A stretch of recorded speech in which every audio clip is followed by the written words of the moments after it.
Hey guys, so আজকে একটা interesting জিনিস দেখাবো, সেটা হচ্ছে বোতল বিক্রি করে কিভাবে অস্ট্রেলিয়াতে ইনকাম করা যায়। So let's get started. তো এগুলো হচ্ছে আমাদের বোতল, আর এটা হচ্ছে অস্ট্রেলিয়ান একটা মেশিন যেখানে আমরা বোতলগুলো সেল করি। পার বোতলে আমরা 10 সেন্ট করে পাই, উইচ ইজ বাংলাদেশি টাকা অলমোস্ট 8 টাকা করে। তো এই যে আমাদের বোতল, ফার্স্ট অফ অল আমার এখানে একটা অ্যাপ আছে, সেই অ্যাপটাতে আমরা এখন সাইন ইন করবো। তো আমি আমার অ্যাপে ঢুকে গিয়েছি, এখন এখানে স্ক্যান করতে হবে, স্ক্যান করলে আমার আইডিটা এখানে লগ ইন হয়ে যাবে। ইয়া, তো here is welcome Arka Aryan, 0 cent আছে এখন। তো এখানে একটা একটা করে বোতল ঢোকালে আমরা এখন দেখতে পাবো, লাইক ফর এক্সাম্পল এটা এখন আমরা ঢোকাচ্ছি, ইয়া 10 সেন্ট।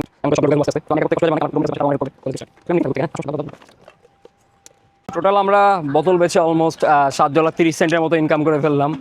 তো যেটা বাংলাদেশি টাকায় অলমোস্ট 580 টাকার মতো আমরা বোতল বেচে ইনকাম করে ফেললাম। মাত্র অল্প কিছু বোতল দিয়েই কিন্তু আমরা এখানে অস্ট্রেলিয়াতে 580 টাকা ইনকাম করে ফেলেছি।